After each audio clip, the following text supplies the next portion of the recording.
Hi. It's been a while and I apologize for my disappearance, but I'm back and I really hope to actually be back this time, you know? So today I will be talking about my first 2 days traveling to South Korea. I will be talking about what the airport was like, what the flights were like, and when I landed in South Korea, what did I do on the first day? So technically these are the first 2 days from April 9th through April 10th. I was there until the 21st. So if you want to keep up, I will be explaining every 2 days. So if you'd like to just subscribe or just keep up with me or just watch, cool. Okay. If you have any general questions about South Korea or my experience with it, please feel free to ask in the comments, or you could follow me at J_Noel_92. I will also be talking about other things. I will also be putting up polls about my next subjects, and I'm actually going to be recording my top 20 favorite K-pop songs as well. Let's go on to day one.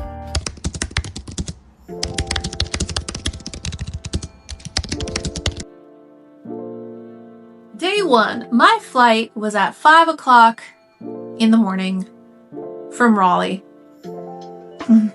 My husband and I, we left here around 2 o'clock in the morning. This is tip number one. I'm probably gonna lose counts of tips, but this is tip number one. Make sure to accommodate for the time. What I mean by that is the time zones are completely different. Fluctuating daylight savings time. South Korea is anywhere 13 to 14 hours ahead. So you're going into the future. To accommodate for that, for the previous nights before I left, I actually started sleeping around 7 p.m. and I started waking up at 4 a.m. And this was just to prepare myself for the time differences. Anyways, sorry, a little tangent.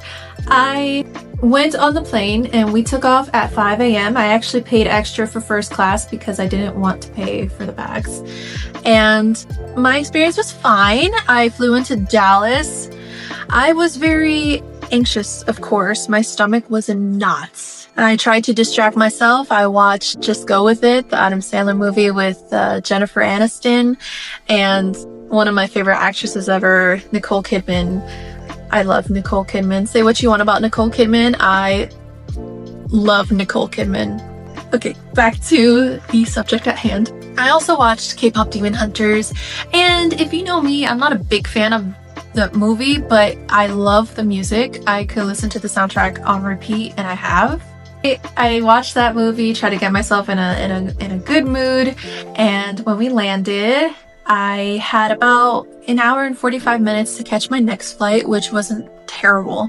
I didn't take any pictures or recorded myself getting on the plane, but I did get the seat. I paid extra for the seat that was in the front, and it had the big wall in front of me because I needed to get up, I needed to move around, I needed to go to the bathroom.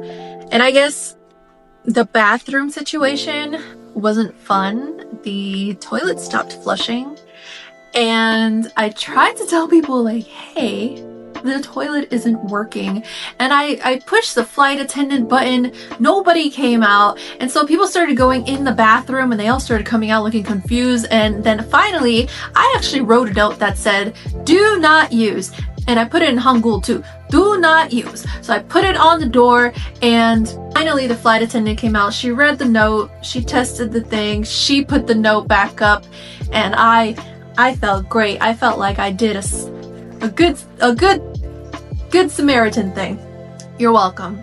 The experience of flying coach for about 15 hours is an experience. If you're not ready for that, I suggest you just sit on a couch for 15 hours. You can't go anywhere, and all you have is your phone, and then have somebody come out and give you these bento boxes of airplane food.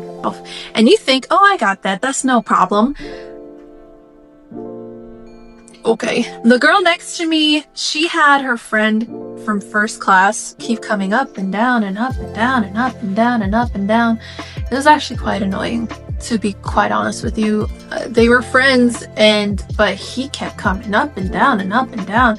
And then the people next to me, I guess they were a couple, and they were watching a TV show, and they were just laughing amongst themselves so loud.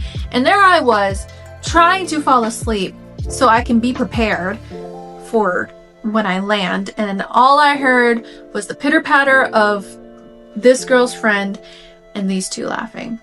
But I eventually fell asleep. Thank God.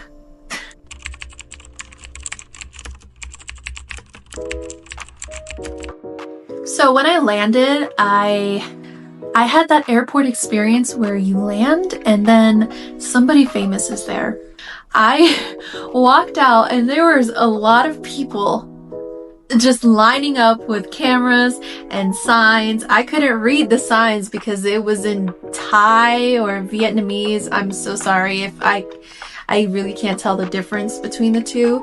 I'm sorry, I should really learn. But I couldn't read it. And so I said, oh, hi. I know they weren't there for me, but you know, a girl can dream. I was looking messed up, so I was happy nobody took a picture of me. However, right behind me there was a dude. Again, didn't know who he was. Not a clue. Not a clue. And they were screaming and clapping, and all I heard was, "Wah!"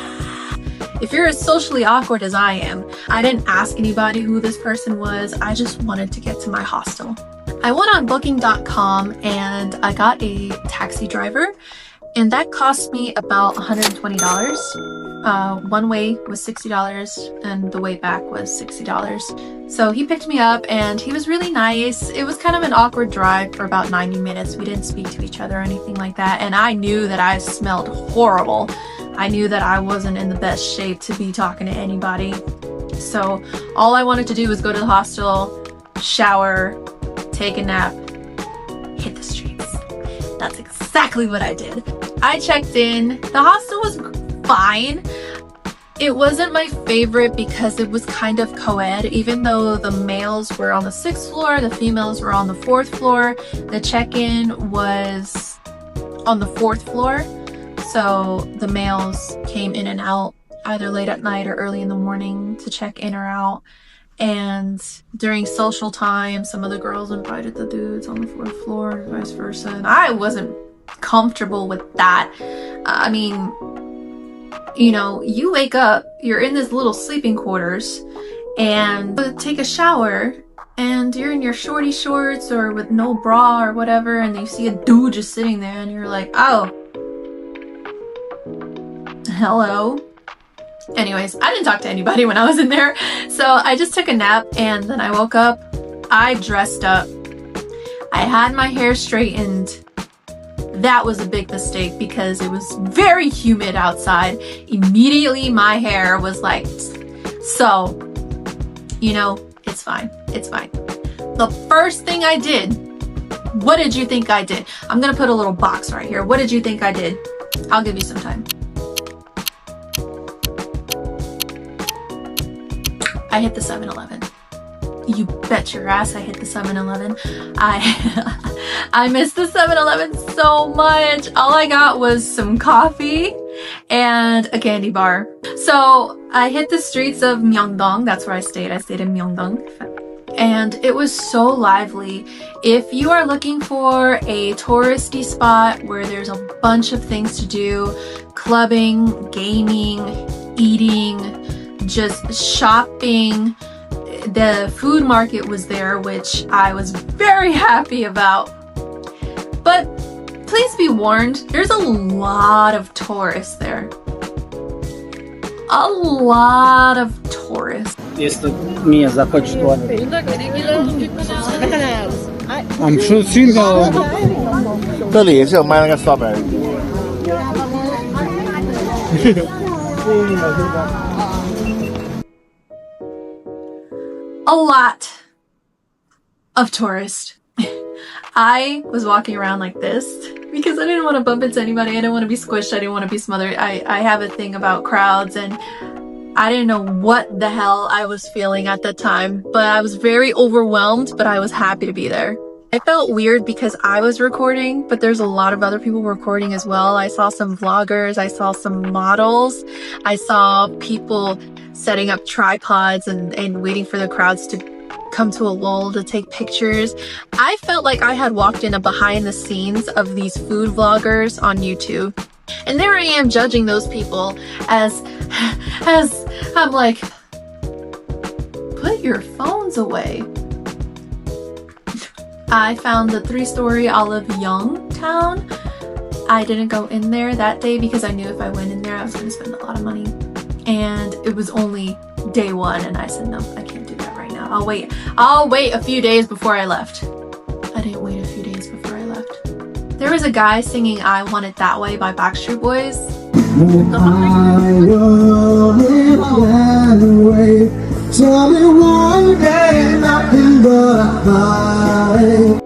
I felt like the universe told me I needed to be there in South Korea, in the streets of Myeongdong, because I love the Backstreet Boys. Nick Carter is my bias. So, I'm a teenage millennial, I guess. I found one K-pop shop, and it was at this K-pop shop that I took my photoism photos with Park Song-hwa from ATEEZ. I don't know if you can see it, but I took these two.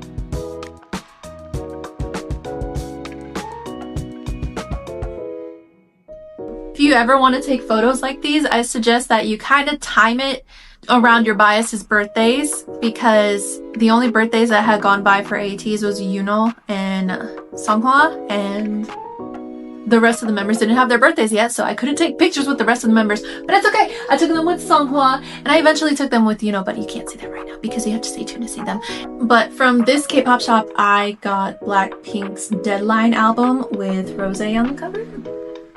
Ah! I got this. I got her.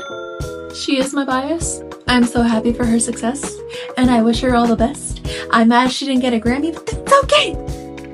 I love her. Okay. My husband's bias is Lisa. And to make sure I didn't spend any more money, I actually went back to the hostel. I got pretty tired and I fell asleep around 11 p.m. And I took off all my stuff and I was getting ready for bed. I made sure to look at my photos so I don't lose track of what I did or did not do over there. And that was day 1 and day 2. Thank you for listening. If you want to subscribe to hear more stories, cool. If you want to see my dance covers, cool. If you want to hear me rant about things that I will probably get the electric chair for in the K-pop industry, fine. But I will be discussing days 3 and 4 next week, so